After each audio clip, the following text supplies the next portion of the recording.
Ya, ketemu lagi kita ya pada saat ini bincang-bincang.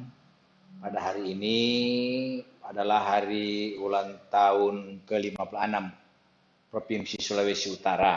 Ya, jadi untuk memperingati hari ulang tahun ke-56 Provinsi Sulawesi Utara ini, maka paling tidak kita sedikit melihat kembali ke belakang bagaimana Provinsi Sulawesi Utara ini sejak awal terbentuknya. Nah, ini yang mungkin saya akan bahas dalam bincang-bincang santai ya. Tapi sebelum itu saya minum teh dulu ya. Saya minum teh dulu sedikit. Mantap. Biar asik ya. Kita akan bahas. Jadi Provinsi Sulawesi Utara kita tahu saat ini kalau kita lihat ya dipimpin oleh uh, Gubernur uh, Dr. Andes Oli Dodo Kambe ya, yang juga wakilnya adalah Bapak Stefan Kando. Ya, kita lihat ada banyak kemajuan yang mereka torehkan sampai pada saat ini. Tentu itu tidak lepas juga daripada pendahulu-pendahulu mereka, ya. Jadi gubernur-gubernur sebelumnya. Nah, ini semua tentu akumulasi sampai pada saat ini uh, boleh dapat lebih dikembangkan lagi oleh gubernur yang ada pada saat ini. Ya, dan tentu ini juga kita akan masuk pada pemilihan gubernur yang selanjutnya. Baiklah, tapi kita langsung lihat saja ya ke masalah terbentuknya Provinsi Sulawesi Utara ya. Jadi ada beberapa referensi yang saya pakai ya, tentu selalu saya menggunakan Wikipedia ya, Wikipedia. Kemudian saya juga menggunakan salah satu, kita santai saja ya, yaitu referensi dari, kita lihat saja ya, ini referensi dari Wikipedia, kemudian seputar Sulut, ini dari ada salah satu website ya, online di Sulawesi Utara, yaitu seputar sulut.com ya.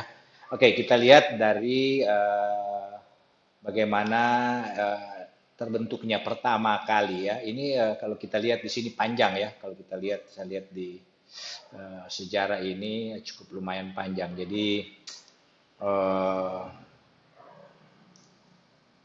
jadi bagaimana Provinsi Sulawesi Utara ini dibentuk ya. Oke. Nah, kalau kita ambil dari referensi yang ini, saya ambil dari sini ya. Ini referensi dari seputar Sulut ini.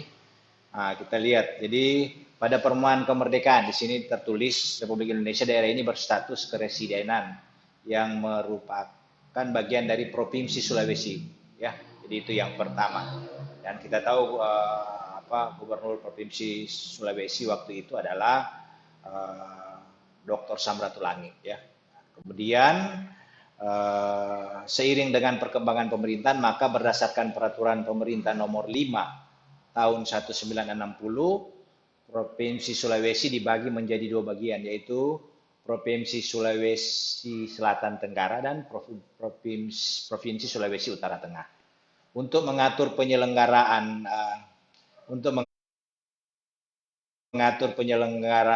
pemerintah di Provinsi Sulawesi Utara Tengah, maka berdasarkan keputusan Presiden Republik Indonesia nomor 122 tahun 1960 tanggal 23 Maret 1960 ditunjuklah Mr. A.A. Baramuli sebagai Gubernur Kepala Daerah tingkat 1 Sulawesi Utara Tengah ya.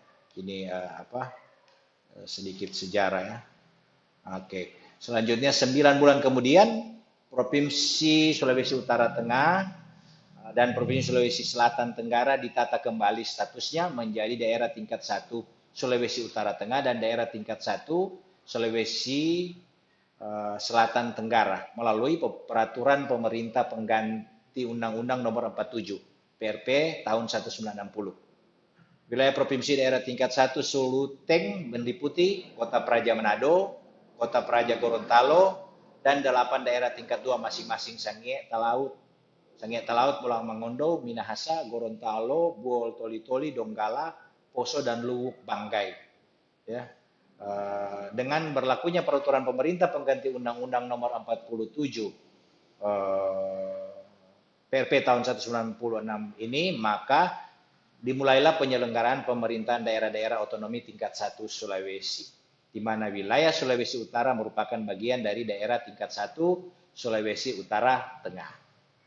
Nah, kemudian sejarah pemilihan gubernur Sulawesi Utara, otonomisasi provinsi daerah tingkat 1 Sulawesi Utara Tengah ini secara de facto baru dimulai sejak terbentuknya DPRD Provinsi Sulawesi Utara Tengah pada tanggal 26 Desember 1961.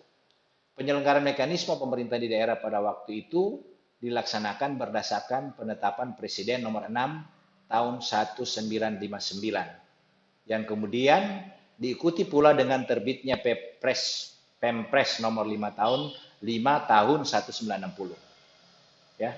Nah, kedua penetapan presiden itu pada hakikatnya adalah upaya untuk menertibkan penyelenggaraan pemerintah di daerah berdasarkan stelsel demokrasi terpimpin.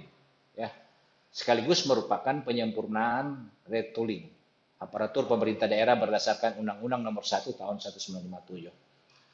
Dan seterusnya ya, kita terus. Sementara itu penetapan Presiden Nomor 5 tahun 1960 mengubah susunan keanggotaan DPRD yang semula terdiri dari wakil-wakil parpol sesuai hasil pemilu menjadi dewan yang terdiri atas wakil parpol dan golongan fungsional dengan menetapkan kepala daerah sebagai ketua DPRD yang bukan anggota. Itulah sebabnya dalam periode kepemimpinan Mr. A. Baramuli sejak tanggal 23 Maret 1960 sampai dengan 15 Juli 1962, di samping menjadi gubernur kepala daerah tingkat 1 Sulawesi Utara Tengah, dia juga berkedudukan sebagai ketua DPRD pada saat itu ya. Sekarang sudah berbeda.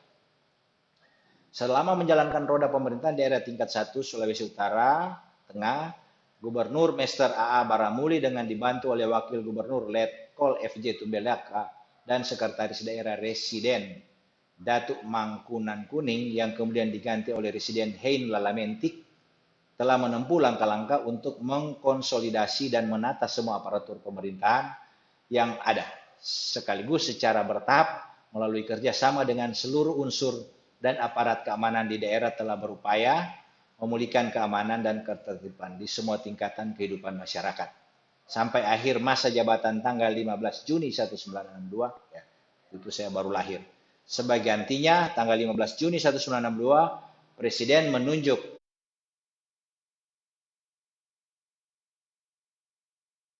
Letkol F.J. Tumbelaka sebagai pejabat gubernur kepala daerah tingkat 1 Sulawesi Utara Tengah yang kemudian dikukuhkan sebagai gubernur definitif berdasarkan surat keputusan Presiden Republik Indonesia nomor 83 tertanggal 27 Juli 1963.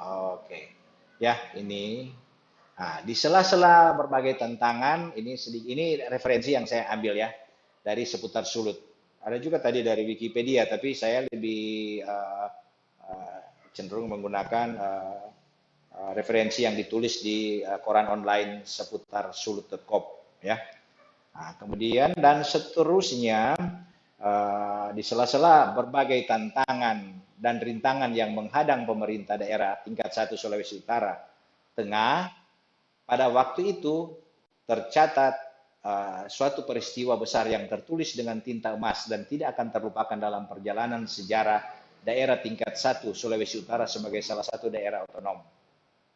Peristiwa itu terjadi pada tanggal 23 September 1964. Inilah yang menjadi titik awal terbentuknya Provinsi Sulawesi Utara ya. Itu peristiwa tanggal 23 September 1964 dan sehingga sekarang ini sudah berusia 56 tahun. Di saat mana pemerintah Republik Indonesia memberlakukan Undang-Undang Nomor 13 tahun 1964 yang menetapkan perubahan status daerah tingkat 1 Sulawesi Utara Tengah, yaitu undang-undang tersebut menjadikan Sulawesi Utara sebagai daerah otonom tingkat 1 dengan Manado sebagai ibu kotanya. Jadi inilah cikal bakal ya, dan seterusnya berkembang sampai saat ini. Saya tidak usah mengurai lebih detail lagi karena uh, ya kita sekedar tahu aja itu sedikit tentang bagaimana lahirnya Provinsi Sulawesi Utara. Dan kalau kita lihat secara apa de facto ini daerah tingkat satu itu sejak saat itu menjadi daerah tingkat satu, membentang dari utara ke selatan, barat daya dari Pulau Miangas yang di ujung utara Kepulauan Sangihe Talaut sampai ke Molosipat di bagian barat Kabupaten Gorontalo. Ya, itu pertama Gorontalo masih masuk, setelah berjalan waktu tidak masuk lagi. Ini dan seterusnya ada ceritanya di sini panjang ya, saya tidak usah berpanjang-panjang lebar lagi. Nah, kita lihat saja gubernur-gubernur yang siapa-siapa gubernur yang sudah memilih. Jadi kita tahu bahwa itu sedikit riwayat terbentuknya Provinsi Sulawesi Utara. Jadi 23 September 1964 ya. Saya baru berumur 20 berapa? 20 saya baru umur 2 tahun. Saya lahir tahun 1962. Nah, minum teh dulu ya, bukan kopi, saya minum teh dulu. Nah, sekarang kita bicara etnis ya. Nah, etnis penduduk Sulawesi Utara adalah suku Minahasa, suku Bolang Mongondo, suku Sangihe, suku Talaut, suku Siau. Namun demikian, etnisitas di Sulawesi Utara lebih heterogen. Suku Minahasa dan Bolaang Mongondo menyebar hampir di seluruh wilayah Sulawesi Utara selatan. Suku Sangihe, suku Talaut, suku Siau mendiami di Kepulauan Sangihe Talaut dan Pulau Lembeh, terutama di daerah pesisir utara, timur dan barat daerah Sulawesi Utara. Jadi ada suku itu ya. Suku Bajo mendiami beberapa desa di pinggir pantai Sulawesi Utara di bagian utara Kabupaten Minahasa Utara. Kemudian suku Bantik konon adalah keturunan pengungsian dari Talaut tersebar di Bolaang dan Minahasa bagian barat. Suku Wawontehu tinggal di sebagian wilayah Kecamatan Bunaken, Kota Manado. Selain penduduk asli Sulawesi Utara juga merupakan tempat tinggal bagi para pendatang. Jadi misalnya orang Tionghoa, minoritas yang cukup signifikan dan mayoritas di beberapa tempat diikuti dengan Gorontalo, Ternate, suku Bali, suku Jawa. Mereka umumnya tinggal di daerah transmigrasi, suku Bali juga tinggal di sejumlah kota. Ini dari segi etnis ya, apalagi yang kita lihat. Ini gubernur, kita lihat siapa-siapa yang pernah memimpin ya. Ini kalau bicara ini banyak ya kita. Oke, kita lihat gubernur, saya akan ya ini. Jadi ini kalau kita lihat di sini ada tercatat dalam referensi yang saya pakai Wikipedia ya. Wikipedia. Jadi ada Arnold Baramuli ya. Arnold Baramuli 23 Maret 1960 sampai 15 Juli 1962. Kemudian ada Fritz Johannes Tumbelaka ya. Sudah ada tanggal ya. Saya ini urut-urutan saja. Ini juga ada Sunandar Priyo Sudarmo. Jadi ini pernah. Baru Abdullah Amu. Jadi ada Abdullah Amu, kemudian ada Hein Victor Worang, ada Bapak Willy Lasut, ada Herman Hari Rustaman, jadi semua penjabat.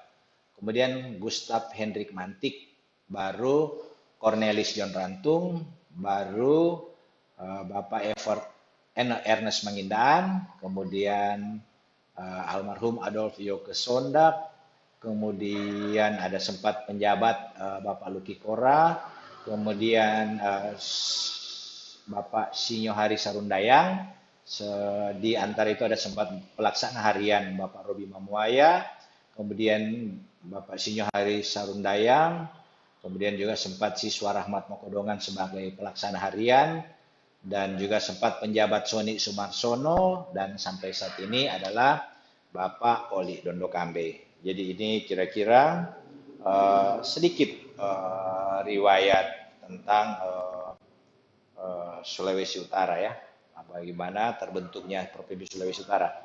Dan saat ini sudah berkembang seperti sekarang ini ya, termasuk provinsi yang cukup membanggakan ya dari segi kerukunan. Kita tahu Provinsi Sulawesi Utara walaupun berbagai etnis ada di Sulawesi Utara, baik yang asli maupun yang pendatang. Tapi kita lihat di sini rasa kebersamaan itu sangat tinggi ya.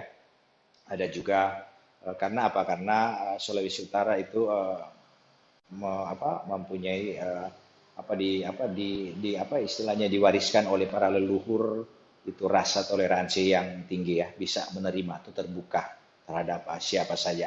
Ini adalah satu kelebihan. Di samping tentu kalau kita melihat potensi-potensi sumber daya alam yang ada ya cukup baik ya.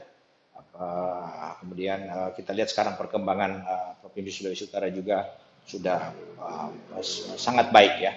Semoga ke depan terus dipertahankan agar supaya Provinsi Sulawesi Utara ini bisa lebih ya kita tahu bisa lebih sejahtera lagi masyarakatnya ya. Oke, saya kira ini yang sedikit saja ya yang bisa saya bincang-bincang ya sambil seruput kopi ya.